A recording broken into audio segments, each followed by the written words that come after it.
अच्छा सुनो, सब्सक्राइब करते वक्त ना घंटी बजा देना ताकि जब मैं ऑनलाइन आऊँ तो तुम्हारे फोन की भी नमस्कार दोस्तों, आप सभी का स्वागत है हमारे YouTube चैनल पर। तो दोस्तों आज हम बात करेंगे आपका डीएलएड फोर्थ सेमेस्टर 2019 या दोस्तों आपका बीटीसी डीएलएड चतुर्थ सेमेस्टर। तो दोस्तों इस वीडियो में हम डिस्कस करने वाले हैं अपने हिंदी सब्जेक्ट्स को लेकर। तो आपके पेपर की दृष्टि से जो सबसे महत्वपूर्ण क्वेश्चन होंगे दोस्तों, उन क्वेश्चन को हम इस वीडियो में डिस्कस करेंगे। तो दोस्तों ये आपकी वीडियो सीरीज की पार्ट 1 है। इसके बाद दोस्तों आपकी पार्ट 2 और पार्ट 3 भी देखने को मिलेगा। तो दोस्तों इसके लिए आपको हमारे चैनल को सब्सक्राइब कर लीजिए, जिससे कि आने वाली वीडियो की नोटिफिकेशन सबसे पहले दोस्तों आपको मिले, और इस वीडियो को अधिक से अधिक अपने दोस्तों तक शेयर भी करना है। तो चलिए दोस्तों वीडियो को शुरू करते हैं। लेकिन दोस्तों चैनल को सब्सक्राइब करना मत भूलिएगा, नहीं तो आपको इसका पार्ट 2 3 नहीं मिल पाएगा। ठीक है, तो चलिए दोस्तों वीडियो को शुरू करते हैं। तो दोस्तों पहला क्वेश्चन क्या रहा आपका, उक्त कथन किसका है। ठीक है, उच्चारण में तनिक सा दोष आ जाने पर अर्थ का अनर्थ में परिवर्तित हो जाता है। ठीक है, अर्थ अनर्थ में परिवर्तित हो जाता है। इसका आंसर क्या होगा दोस्तों, यह कथन आपका पाणिनि जी का है। ठीक है, पाणिनि जी, इनका नाम अच्छे से याद रखिएगा दोस्तों। बोलते हैं कि भाई जैसे अगर कोई आप उच्चारण करते हैं उसमें तनिक सा भी दोष आ जाता है, छोटा सा भी दोष, तो अर्थ अनर्थ में परिवर्तित हो जाता है। दूसरा प्रश्न क्या रहा दोस्तों, संस्कृत लेखन का दोष है। कौन सा दोस्तों, लेखन हेतु अधूरी जानकारी। जी हाँ दोस्तों, अगर आपके पास अधूरी जानकारी है। अब लेखन में अगर आप जल्दबाजी भी करते हैं तो भी दोस्तों ये दोष हो सकता है। अनुस्वार तथा अनुशासनिक, ठीक है, अनुनासिक का पर्याप्त ज्ञान न होना। तो इसका आंसर हो जाएगा दोस्तों आपका उपरोक्त सभी। जी हाँ दोस्तों, विकल्प नंबर 10 इसका राइट आंसर है। तीसरा क्वेश्चन दोस्तों क्या है, व्यंजनों के कितने भेद होते हैं। तो दोस्तों इसका आंसर होगा आपका 3। जो आपके व्यंजन होते हैं वो 3 प्रकार के होते हैं। चौथा क्वेश्चन दोस्तों, अंतस्थ व्यंजन है दोस्तों। कौन कौन सा दोस्तों होता है आपका, र, ठीक है, और बाकी आपका अंतस्थ व्यंजन नहीं है। अब दोस्तों बात करते हैं पांचवा क्वेश्चन क्या हमारा, ह्रस्व स्वरों की संख्या कितनी होती है। तो इसका आंसर होगा दोस्तों सा विकल्प 5। आपके ह्रस्व स्वर कितने होते हैं, 5 होते हैं। 6 नंबर क्वेश्चन क्या है दोस्तों, उसमें व्यंजन है। इसका आंसर क्या हो जाएगा आपका स। ठीक है, इसको आपको ध्यान में रखना है, उसमें व्यंजन। अब दोस्तों बात करते हैं सातवां क्वेश्चन हमारा क्या रहा है, संस्कृत में स्वर तथा व्यंजनों की कुल संख्या कितनी होती है। तो दोस्तों इसका आंसर हो जाएगा आपका, संस्कृत में स्वर तथा कुल व्यंजनों की संख्या 46 होती है। स्वर के कितने भेद होते हैं दोस्तों, ये बताना आपको। तो इसका आंसर हो जाएगा आपका 3। स्वर के आपके 3 भेद होते हैं। 9 नंबर दोस्तों क्वेश्चन क्या रहा आपका, दीर्घ स्वरों की संख्या कितनी होती है। तो दोस्तों इसका आंसर हो जाएगा आपका, दीर्घ स्वरों की संख्या 4 होती है। ठीक है, इसको याद रखना है। 10वां नंबर दोस्तों क्वेश्चन क्या रहा है, संयुक्त व्यंजन है। इसका आंसर दोस्तों क्या हो जाएगा आपका, त्र। ठीक है, आपका ये एक संयुक्त व्यंजन होता है।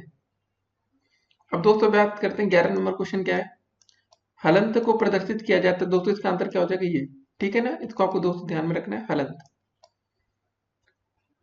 अब दोस्तों बात करते हैं 12 नंबर क्वेश्चन की, मौन पठन के दोष होते हैं दोस्तों। कौन कौन से इसके दोष होते हैं। पहला दोस्त होता है मौन में आप भयभीत होकर पढ़ते हैं। कभी कभी टीचर बोलते हैं ना, मौन होकर पढ़ाई करो चुपचाप होकर। आशंकित होकर पढ़ना दोस्तों, ध्वनि को नाक द्वारा निकालना। उपरोक्त सभी, तो दोस्तों इसका आंसर हो जाएगा आपका उपरोक्त सभी। अब दोस्तों बात करते हैं 13 नंबर क्वेश्चन क्या रहा, संस्कृत वर्णमाला को कितने भागों में बांटा गया है। तो इसका आंसर होगा दोस्तों आपका 4। जो आपकी संस्कृत वर्णमाला है इसको 4 भागों में बांटे हम लोग ने। 14 नंबर क्वेश्चन है, मौखिक पठन के तत्व होते हैं। कौन कौन से दोस्तों, आपका शुद्ध उच्चारण एक होता है, स्पष्ट स्वर होता है, मधुर ध्वनि और उपरोक्त सभी। अब दोस्तों ऐसा नहीं हो सकता कि सभी के जो मौखिक पठन हो सभी की मधुर ध्वनि आती हो, लेकिन इसका आंसर चलिए यहाँ पर उपरोक्त सभी ही होगा। ठीक है ना, उपरोक्त सभी।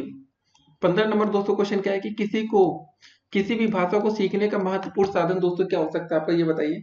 अगर आप किसी भाषा को सीखना चाहते हैं तो इसका सही आंसर हो सकता है आपका समाचार पत्र। जी हाँ दोस्तों, न्यूज़पेपर अगर आपके घर पे आता है तो आप दोस्तों अगर अंग्रेजी की तैयारी कर रहे हो किसी कंपटीशन की या किसी और पेपर की, तो आप दोस्तों न्यूज़पेपर लिया करिए, उससे आपको काफी सीखने को मिलेगा। करंट अफेयर्स लेके आप बोलने में, जैसे अगर आपको इंग्लिश कमजोर हो तो इंग्लिश अगर दोस्तों आपको अच्छी करनी है तो आपको इंग्लिश न्यूज़पेपर लेना पड़ेगा। जी हाँ दोस्तों, जितने भी न्यूज़पेपर अगर इंग्लिश में आते हैं अगर आप उसको पढ़ेंगे तो आपको अच्छा खासा फायदा हो सकता है। तो दोस्तों बात करेंगे 16 नंबर क्वेश्चन क्या है कि कबीर की प्रमुख रचना है। कौन सी दोस्तों, साखी। ठीक है, कबीर दास की प्रमुख रचना पूछी गई दोस्तों। 17 नंबर दोस्तों क्वेश्चन क्या हमारा, ज्ञानस रही शाखा के प्रधान कवि कौन थे। तो इसका आंसर होगा आपका कबीर जी। 18 नंबर दोस्तों हमारा प्रश्न क्या रहा, जयशंकर प्रसाद की प्रमुख रचना थी। कौन सी दोस्तों, ध्रुव स्वामिनी। नाम जरूर सुना होगा दोस्तों आपने। 19 नंबर दोस्तों हमारा क्वेश्चन क्या रहा, मैथिली शरण गुप्त का खंड काव्य है। इसका आंसर दोस्तों आपका क्या हो जाएगा, पंचवटी। इसको आपको दोस्तों ध्यान में रखना है कि मैथिली शरण गुप्त का खंड काव्य आपका पंचवटी है। 20 नंबर दोस्तों क्वेश्चन क्या रहा आपका, महादेवी वर्मा की प्रमुख रचना है। इसका आंसर क्या हो जाएगा दोस्तों आपका, यामा। जरूर नाम सुना होगा आपने यामा का। ठीक है। 21 नंबर दोस्तों प्रश्न आता है हमारा, महावीर प्रसाद द्विवेदी जी ने किस पत्रिका का संपादन किया। तो दोस्तों इसका आंसर होगा आपका सरस्वती पत्र। ठीक है। 22 नंबर दोस्तों हमारा प्रश्न क्या रहा कि हरिवंश राय बच्चन जी ने किस आत्मकथा की रचना की है। तो इसका आंसर होगा दोस्तों, क्या भूलूं क्या याद करूं। ठीक है। तो ऐसे दोस्तों सबके साथ होता होगा, क्या भूलूं क्या याद करूं। 23 नंबर दोस्तों क्वेश्चन देखेंगे हम लोग, गबन और गोदान किसकी प्रमुख रचना है। तो दोस्तों इसका आंसर होगा आपका, गोदान तो आप सुनते ही समझ गए होंगे, प्रेमचंद। 24 नंबर दोस्तों क्वेश्चन क्या रहा हमारा, पाठ्य वस्तु से क्या तात्पर्य होता है। ठीक है। चार पत्र हो गया, पत्रिकाएं हो गया, संदर्भ पुस्तकें हो गए, या उपयुक्त सभी। तो दोस्तों इसका आंसर यहाँ पर होगा उपयुक्त सभी, जो आपकी पाठ्य वस्तु होती है। 25 नंबर दोस्तों क्वेश्चन क्या है, बीजक नामक ग्रंथ के रचयिता है। तो दोस्तों इसका आंसर हो जाएगा आपका कबीर। 26 नंबर दोस्तों क्वेश्चन क्या रहा हमारा, तुलसीदास जी का जन्म हुआ कब हुआ था दोस्तों, 1554 ईस्वी में। लेकिन दोस्तों इसका राइट आंसर क्या हो जाएगा आपका, इनका तुलसीदास जी का जो दोस्तों जन्म हुआ था वैसे वो हुआ था आपका 1511 ईस्वी में। ठीक है। और इनकी मृत्यु दोस्तों हुई थी आपके 1623 ईस्वी में। 1511 से लेकर 1623 ईस्वी है। ठीक है। कभी कभी देखिए क्वेश्चन आपके जो बुक्स होती हैं हर जगह गलत दिया रहता है, तो आपको उससे दोस्तों बचना चाहिए। तो यहाँ पर देखिए 1511 ईस्वी करके कोई विकल्प ही नहीं दिया गया। ठीक है। तो तुलसीदास जी का जन्म कब हुआ था आपका, 1511 में। अब दोस्तों बात करते हैं, अगला क्वेश्चन देखेंगे, बिहारी जी के सर्वश्रेष्ठ कवि थे। ठीक है। बिहारी जी कहाँ के दोस्तों, रीतिकाल के। ठीक है। इसको आपको ध्यान में रखना है। 28 नंबर दोस्तों हमारा क्वेश्चन क्या रहा, जयशंकर प्रसाद जी का स्वर्गवास कब हुआ था। इसका आंसर होगा सन 1937 में। तो दोस्तों अगर आपसे कभी पूछा जाए कि जयशंकर प्रसाद जी का जन्म कब हुआ था, तो दोस्तों इसका आंसर हो जाएगा आपका 1889 में। ठीक है। जन्म 1889, मृत्यु 1937 में। अब दोस्तों बात करते हैं 29 नंबर क्वेश्चन क्या, परिमल काव्य के रचयिता थे। तो दोस्तों इसका आंसर होगा सूर्यकांत त्रिपाठी निराला। इसको याद रखना दोस्तों आपको। अब बात करेंगे दोस्तों 30 नंबर क्वेश्चन क्या है, पंचपात्र के लेखक हैं। तो दोस्तों इसका आंसर हो जाएगा पद्मलाल पुन्नालाल बख्शी जी, पंचपात्र। ठीक है। अब बात करते हैं दोस्तों 31 नंबर क्वेश्चन क्या, आपका वीणा काव्य के रचयिता है। इसका नाम आंसर क्या होगा दोस्तों आपका, सुमित्रा नंदन पंत। 32 नंबर दोस्तों क्वेश्चन हमारा, राम नरेंद्र त्रिपाठी का जन्म कब हुआ। तो सन 1889 में। ठीक है दोस्तों, इसी को हम लोग टिक करेंगे 1889।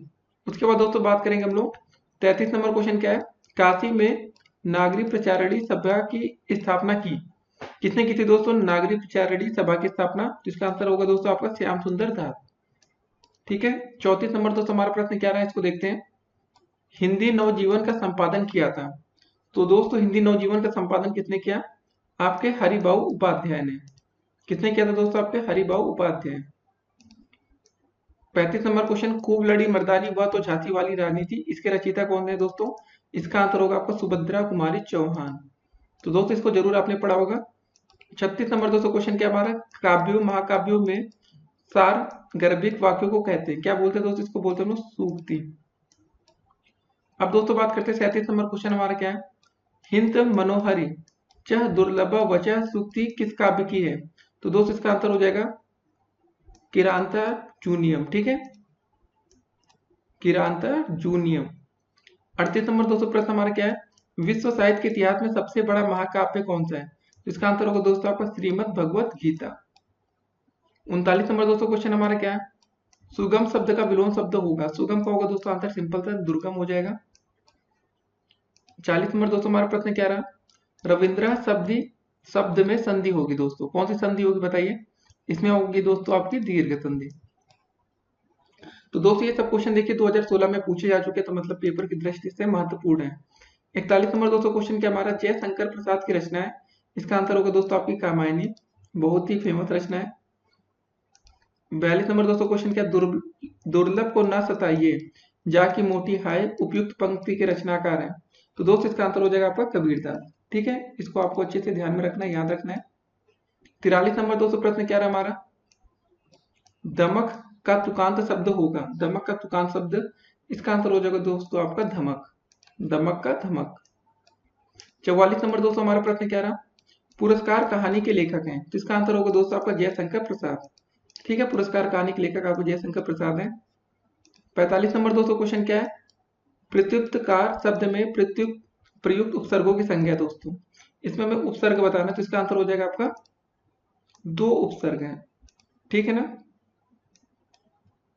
46 नंबर दोस्तों हमारा प्रश्न क्या है, रेखांकित शब्द में प्रयुक्त समास है, इसका आंसर होगा दोस्तों आपका तत्पुरुष समास, ठीक है ना, तत्पुरुष।